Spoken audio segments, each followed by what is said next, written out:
Thinking about launching a podcast but overwhelmed by all the moving parts? At TurnKey Podcast Productions, we take the hassle out of podcasting so you can focus on the talk, not the tech. From concept to launch, guest booking to post-production, we handle everything. Need a strategy to grow your show and turn guests into clients? Yep, we do that too. DIY or done for you, we've got the solution that fits. Whether you're just getting started or ready to scale, TurnKey is your behind-the-scenes podcast team. TurnKey Podcast Productions. Your voice, your message, fully produced. Learn more at turnkeypodcast.com/contact. That's turnkeypodcast.com/contact. Here's what you get with this episode of The Nice Guys on Business. You know, we just kept experimenting, and Dean has owned lots of businesses. He's older than me. He's got a lot of experience. And he said exactly what you said. Because I was always firing off ideas. You know, what's our core thing? And we used to say it's picking up dog poop. But it's really, the dog poop is the way we make our customers' lives easier, a little bit better. So that kind of became our main focus. What are we doing that makes our customers' life easier? Because that's what the people are really paying for. Right. And, over time, we just slowly stumbled backwards into solutions to all of these problems. Oh, Toto, there's no place like home. There's no place like home. Well, except maybe the Nice Guys on Business podcast. Go from where you are now to where you could be. Get expert tips to grow your business, to be more productive and more efficient, whether you're trying to build influence, grow your community, or make it rain. Best-selling author of Nice Guys Finish First, Doug Sandler, can lead the way. The Nice Guys on Business is produced by TurnKey Podcast Productions. Now, here's your host, Doug Sandler. All right, Nice Guy community. Today's guest is Mark Regan. Now, he doesn't give a shit. I mean, literally, he actually takes all the shit you can dish. Okay, so you understand that. He's the co-owner of Poop Away. Mark and his partner, Dean, have been cleaning up backyards for over 5 years. The unglamorous job of scooping poop has been keeping Mark and his team busy, thriving, and building a franchise model ready to scale. I'm excited to talk shit today, Mark. Welcome to the podcast, brother. That was the best intro I've ever heard. Well, to the other podcasters' defense, there hasn't been that many that you've had a chance. You're in the beginning of this whole process of getting your message out through podcasting. I think it's cool. And when I got the pitch from, I don't know if it was you or somebody on your team that sent it over to me, I'm like, it's a unique business. I want to talk about how to do this, not just the scooping the poop side, but actually the business model and getting the franchise off the ground and all that. Yeah, I'm excited to tell you all about it. I mean, it's the business itself is novel, but the business building is, probably the same for any service business. It's, customer focused. So first thing you had to do is you had to discover the problem that you had to solve. So how did you discover? Were you just tired of stepping in people's dog shit on their lawn and just like, hey, I got to get rid of this? I love this story. I've told so many times. It was my partner's idea, and we worked together at a furniture store, and we would just walk in circles talking about business ideas. And he comes up with this idea: let's pick up dog poop. I think I had a dog. He'd just gotten a puppy, and he's like, people will pay for this. And I remember thinking, he's nuts. You're nuts. No one's going to pay for this. And he had this whole pitch that anyone could do it, right? It's low entry, no overhead. What do you need? A rake, a scoop, a bucket, and there's dogs everywhere. There's got to be people who don't want to do it. So he says, I'm going to put an ad on Craigslist. Mm-hmm. And I laughed because I'm like, Dean, we're already off to a bad start. Like, Craigslist is a terrible, terrible place. Right, I got it.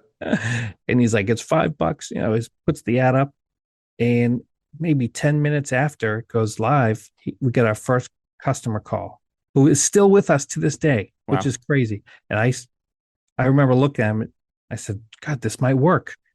And I thought, we're going to be millionaires by the end of the year. One of these calls every 10 minutes, and that's it. That's all it's going to take. So that's cool. So keep going. So you did the first customer, and I'm assuming you charged a price that you didn't really know what you charged. You just charged what you thought would be a fair price at the time. That is so, that's, you hit the nail on the head because we got there and we went together because we didn't know what we were walking into and we had no clue what to charge. And so the guy's like, how much? And Dean goes, $20. And he hands us a $20 bill and leaves. And that for the longest time, we would just make up a number. Right. Just see. And that's, we started inching it up. What do people pay? $22, $25, $30, $35. And that was how we just built it, just one customer at a time and spamming Facebook town pages until they kicked us out. I love it. I love your tenacity to do that in Nice Guy community. As Mark is talking, think about all of you engineers that are out there that have to know every fucking thing before you start your business plan because you need the plan together. Mark and his partner Dean started literally by running an ad. Didn't even know how much they were going to charge. Probably weren't even sure what they were going to do other than look. It's pretty simple. You're going to go to someone's house. You're going to pick up poop out of their backyard, and then you're going to put it in a bucket and take it home with you. And at that point, did you have any model for how often you would want to go or need to go, or had you thought through any of that stuff yet? We had no clue. We didn't even have a way to bill people. I mean, we didn't have a way to track our customers. It was, you talk about the MVP, right? Your minimum viable product. Right. We were like sub minimum. All right. So then how did you start piecing all this stuff together? Because at some point you said, hey, this is a good idea, but look, we have no billing system, so we need to do it through Stripe or do it through PayPal or however, or cash or whatever you're going to do. Then we need to have an invoicing system that we have. Then we have to keep track of where our customers are and we have to keep track of our schedule. And I'm assuming that both you and Dean were working still at your full-time job at the furniture store. So now you're coordinating schedules. You can't leave. He can't leave. You got it. So how did that all start to come together and gel? So we were kind of lucky because the job we were working is a well-paid sales job, and we had days off during the week. So the big money's on the weekends. So we were able to service customers, and we didn't think we made some classic service business mistakes. Where we had our geographic ranges. We said the whole state will go anywhere, and we just started. We're like, who's in this business? So Dean asked the guy who mows his lawn, how do you keep track of people? And he goes, that's all in QuickBooks. So we got a QuickBooks subscription. How do you do the credit card? Like Stripe. We got a Stripe. That, I mean, I remember going to Staples, getting the little, a little card reader, the little square thing, right? The little square thing. And we just sort of piecemealed it together. We had a map and we would look at it. Okay, these customers are over here, so we'll do them on Tuesdays. And this customer's here, and we'll do them on Wednesday. We just kept testing and testing. And we knew as we built the business, we knew we wanted to franchise. We figured that out really fast. And we knew we were in a really good place because we could do what a lot of small business owners can't do, which is we could experiment. I wasn't relying on this to pay my bills. Mm-hmm. So we tried everything you could think of. We added services. We tried, okay, we'll scoop your kitty litter was one of our ideas. I was going to say that. Did you expand to cats? Because sometimes it's challenging. The biggest challenge you have as a new business owner is what's your core proficiency? What are the things that you are excellent at? And core proficiency for you guys was going to people's houses and scoop and poop. You did not need them to be home, I'm assuming. But now you add the element of kitty litter, and now you've got to walk into somebody's house, which would require you either have a key or you need to have access to their home, which is a whole different set of barriers there. Exactly. That's exactly it. And, we just kept experimenting. And Dean has owned lots of businesses. He's older than me. He's got a lot of experience. And he said exactly what you said. Because I was always firing off ideas. What's our core thing? And we used to say it's picking up dog poop, but it's really the dog poop is the way we make our customers' lives easier, a little bit better. So that kind of became our main focus. What are we doing that makes our customers' life easier? Because that's what the people are really paying for. Right. And over time we just slowly stumbled backwards into solutions to all of these problems. I would think at a a complementing service to offer to dog poop pickup would also be dog sitting, I would think. But again, I could be completely wrong. Again, you need a whole different set of skills in order for that to be a service you offer. Yeah, and we thought about that. We almost did dog walking too. And the only reason we didn't is this is my theory, is that we came up with the idea it was winter and we were like, I don't want to walk dogs in the winter. Well, there you go. There it has to be something that I don't want to do it at this point. So and you're in New England, right? Exactly, yeah, right in southern Massachusetts. So for your geography, there's probably several months of the year that you may not even be able to find the poop because it's underneath, 2 feet of snow. Is that possible? Yeah, it does happen. And we worried about that actually when we started, when we hit our first winter. Are people going to cancel? Are people going to say stop? But we just kept showing up, unless we just got a blizzard and there's snow on the ground. Right. And it turns out people would rather us just get as much as we can so that when April rolls around, they don't have 2 feet of dog poop in the yard. Right. And it's probably a lot easier to find poop in, brown poop in a white snow. It is. And it melts little holes. Like the other dog poops has got a little hole. So you just kind of look. So typically, are you doing front yard, backyard? You're not doing like walkways around their house, or what are you doing? We'll do anything we do. Yeah, front, the most common is like backyard or front yard, but we have some customers who have kennels. We do. Some customers just have a dog run and it's one little path we have to do.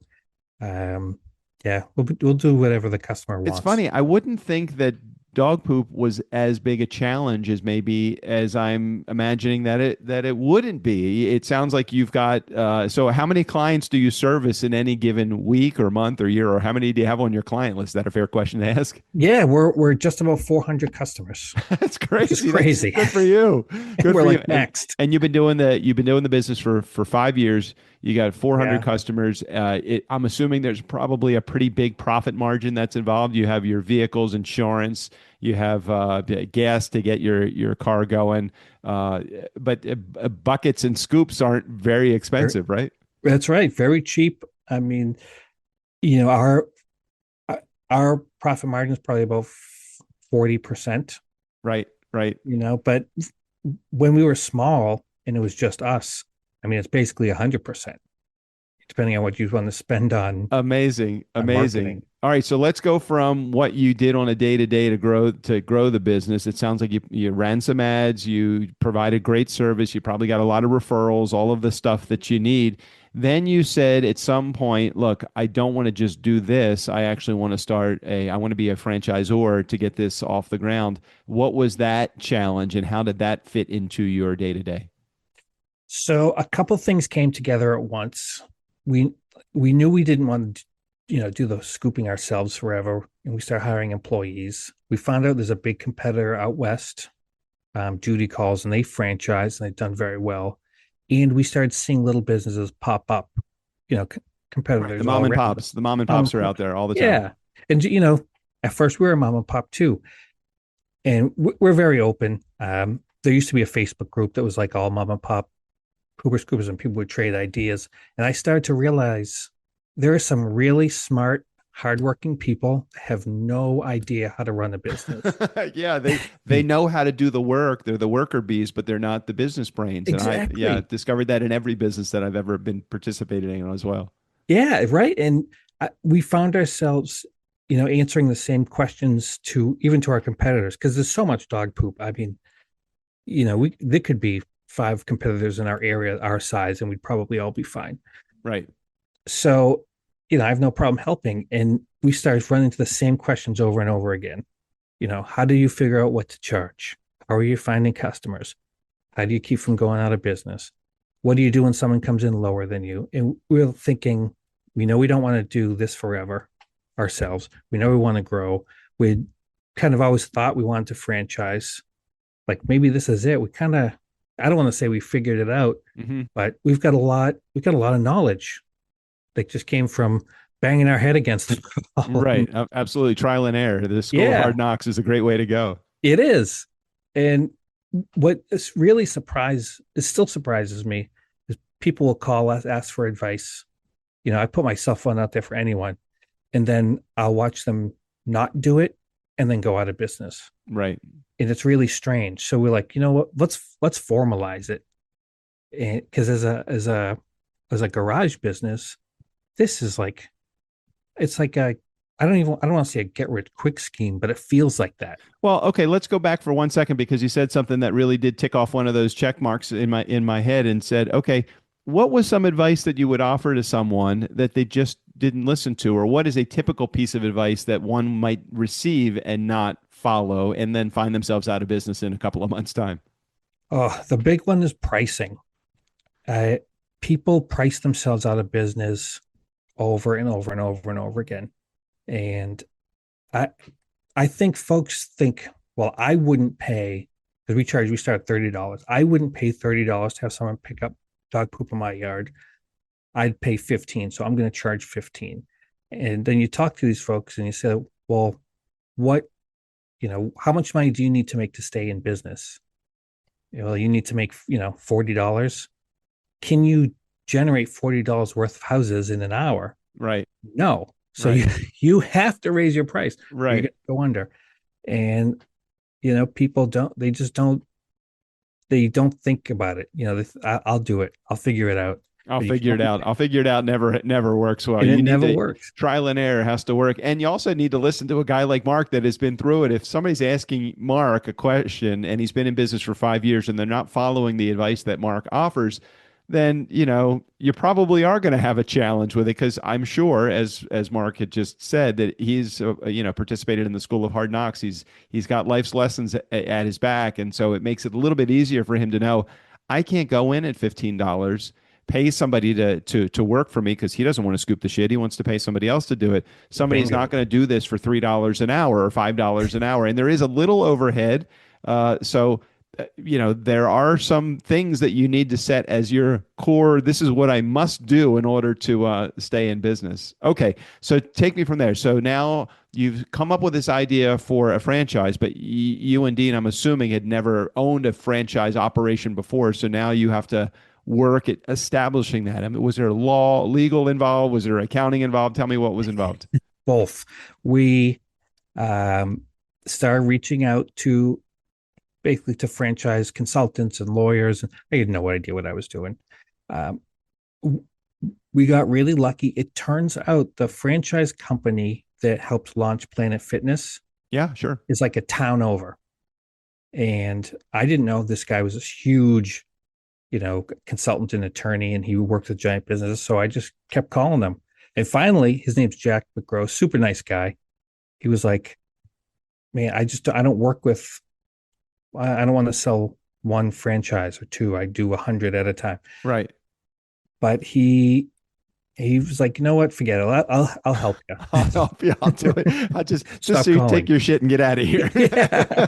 Okay. Got it. So he helped you again, nice guy community, the importance of having someone that has more knowledge than you, further down the path than you, someone that's an expert that you could actually use as a mentor or have you be a mentee to that mentor that's out there. So great advice to go out there and find somebody that has actually done this before. Yes. And, you mentioned like I'm finding a mentor. I haven't mentioned yet, but as we grew, we got really lucky. And another guy started a software business aimed at pooper scoopers, billing and routing and all that. Mhm. And, he was kind of early and we were early. So we reached out to him and he has been, he's been a mentor for us because he has this eagle eye view of the industry. So that went a long way. So thank you, Augie. We'd probably be out of business if it wasn't for you. Nice. Well, you mentioned that one word twice in our conversation, just the short 10 minutes or so that we've been talking, and the word was lucky. I don't see you as lucky. I see you as an opportunist. I see you not in a negative way, but somebody that sees an opportunity and recognizes it as hey, this isn't where my proficiency lies. I probably need to talk to somebody that's been doing this a little bit longer than I. And then you follow their advice. So I appreciate you being relatable to our audience by saying lucky, but you really did have some skill in even though you probably figured, what do I have to lose? I mean, really, worst case scenario, all in at the very beginning, startup. How much did you spend on this business? I mean, probably $50. $50 to get started, and you put in more sweat equity than anything along the way, and That's it. you kept your jobs. Again, nice guy community, don't quit your fucking job yet. It's not time for you to do that. Just stay in the game a little while, build this side hustle in addition to doing your full-time gig until you can figure out how to transition. Now, are you still working your full-time job, or have you been able to transition out of that yet? I do this full time, and I just work 1 day a week as a paramedic because I just love the work. Got it. And how about Dean? Is he working a full-time job, or is he just doing this as well? He still works. He works part time. I've been begging him to quit because he could. Right. I think he is like a master salesman, and he Well, still works in sales. he loves it and he's making money. So, Yeah, that's exactly it. very typical to how we grew our production business. We own a podcast production business, and we've been doing it for probably close to 10 years now. Wow. I've been I've never had a full-time job outside of production while I've been doing the production stuff. Strickland is still, my partner is still working his full-time job because he loves it and it pays Yeah. good money. So why would you, Why you not? don't need to leave it if unless he's finding like, look, I think I'm gainfully unemployable. I don't think anybody would want to hire me at this point. I've 40 I some feel odd the years same of way. self-employment. So, okay. So now you've met with people that are in the world of helping franchise ors start their business. You've gotten some advice from them. How far in that journey are you right now? Because I know that the franchise thing is obviously newer than the you doing the service thing. Yeah, we are. It's been over a year since we started. It's a long process. It's an expensive process. Okay, so Um, now it's getting serious now. Now it's getting serious. And what I really appreciated about the lawyer and the consultant we talked to is they were upfront, and it was good to see because we need to be like that when we sell a franchise. They told us right up front, this is going to cost you 30. It's going to be $30,000 just to do the paperwork. Right. It's going to be probably another $10 or $15,000 to do all the state registration, the legal fees, and then Got you're it. probably going to need another 10 or 15 to float this business and advertise the franchises before you get a bite Right. that's worth your time. Right. And they were like, "Do you have that money?" And we were like, "No, Right. but we'll Okay. figure it out." We'll figure it out. Got it. And how long ago was that conversation that you had? That was probably just a little bit over a year ago. And We're finally at the end. tell me if you're open to it, sharing this information. Have you struck the opportunity as a franchisor, putting franchisees out there in the world yet, or is that something that I know you're working towards it, but is that something that's been successful for you yet? So we kind of like soft launch, the little franchise button is on our website now, but we haven't really started advertising. So that's kind of the spring for us it's the busy season. It's when, I don't know why it is in this industry, but that's when we get up probably 95% of our People are business. seeing their lawns now. Now they're seeing that these little spots that have grown up really high with grass, and they're like, "Oh, there must be some dog shit that's under there." And you That's think about it probably it. too, the market in many different areas, they never, I'm in Southern California. There is never a winter here. There is always dog shit on the lawn. Maybe it's that geographically, maybe an expansion starting in the West, while it's not convenient or regionally convenient, what's geographically undesirable for someone, it may be desirable in terms of, look, it's dog poop season all year round. So we don't know. Yeah, I think you're right. And some of the other folks I know who do this, who are in warmer climates, their business growth is so much smoother. Right. It's just kind of this consistent inflow of customers where we just get like hammered for 2 months Yeah. and then it's dead again. It's I so would strange. I would assume that there are many franchise consultants too that you could throw your hat in the ring where they could be offering your services, because I'm assuming that Yeah.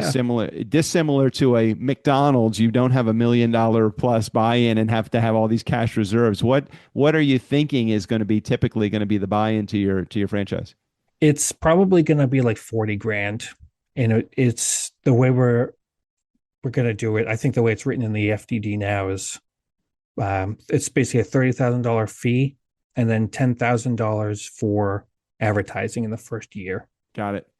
Because we know it costs about I mean, all across the country, somewhere between $130 to $150 per customer acquisition. So if you have that 10 grand, that's enough to kind of get you running, where you're bringing in enough cash flow that you can grow and maybe pay yourself a little bit. And nice guy community, I'm not telling you what to do here, but if you're in the idea of you want a side hustle and you don't care if it's glamorous or not glamorous or what you're dealing with, I'm sure knowing that you would be on the front end of buying into a franchise that's just getting rolling, I'm sure that there is opportunity to negotiate with Mark and with Dean to get this going. I'm not telling them to drop their price. I'm just telling you to have a conversation with Mark so that you guys can figure out if it would make sense for you to be in the dog poop scoop business. And you're right. There's definitely room, especially those first couple, because we're all going to be learning together. Yeah, it's an interesting proposition that you have. So if you had to back up and advise yourself 5 years ago or whenever it is that you got started in the scooping business, advise yourself from today's wisdom back to 5 years ago, what information or what wisdom would you share with your former self? I would have brought in technology a lot sooner. That really held us back. We were doing everything on paper.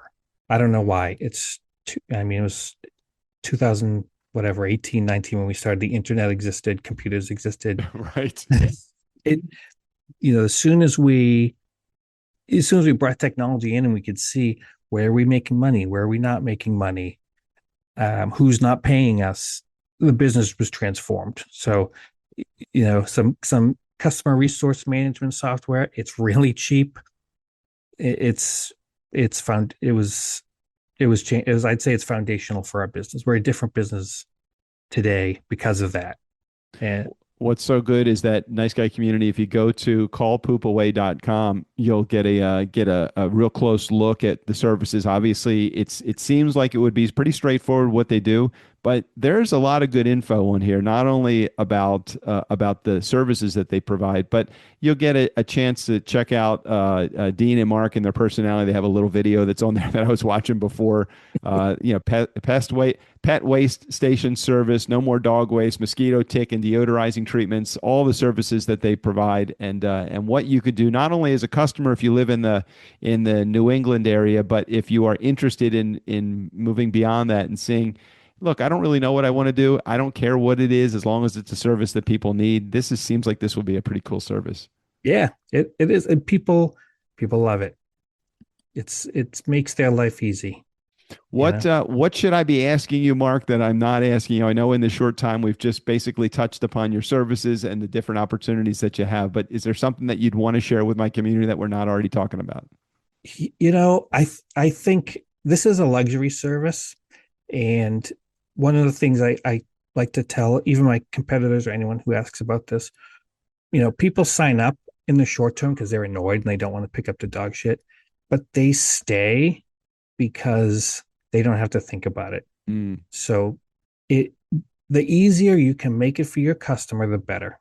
They don't need to be chasing you, to see what day you're coming. If you tell them you're coming Tuesday, you come every Tuesday forever. Right. Because every time you change that, that's when they're like, you know what? I don't really need this. Yeah, friction-free customer interaction. Isn't that one of the components of having a successful business? Make it easy for your customer. We have our pool guy in California. We have cats, so we don't have a dog pooper scooper that comes out here. But we have our pool guy every Tuesday, somewhere between 1 and 4. Sam is here. You know what? I can count on him being here that day. If I have guests coming for the weekend and he doesn't show up on a Tuesday, which is very rare, but if he doesn't, I'm on the phone trying to figure out, are you coming before the weekend? Because we have leaves and shit that's in the pool that need to be removed. And do I need to do it or do you? The $20 or whatever it is every time he comes out, it makes it so much easier for me to know, look, he's going to be here. I don't have to think about it. And I think that is the type of service that you provide, Mark. It's not a glamorous service, but it's I don't have to think about it service because I know Mark or Dean or somebody on the team will be here. That's exactly it. You hit the nail on the head. Awesome. Well, Mark, thank you so much for sharing. I knew when I signed you up to be a guest on the show, I thought it would be an interesting conversation, and you did not disappoint. It definitely was. And for those in our community that want to get more information about what Mark and Dean and the whole team do, please get over to the show notes so that you can click on the link so that you can see more about it. Mark, thanks for sharing your message today. Thank you for the opportunity. It was a lot of fun. Hey, Nice Guy community, never underestimate the power of nice. Again, special thanks to Mark. All of his information, including access to his website, right there in the show notes. No shit. Steve O'Brien, go ahead and take us out of here. For the Nice Guys on Business, I'm Steve O'Brien. Fill up your week with the Nice Guys. Have fun storming the castle, boys.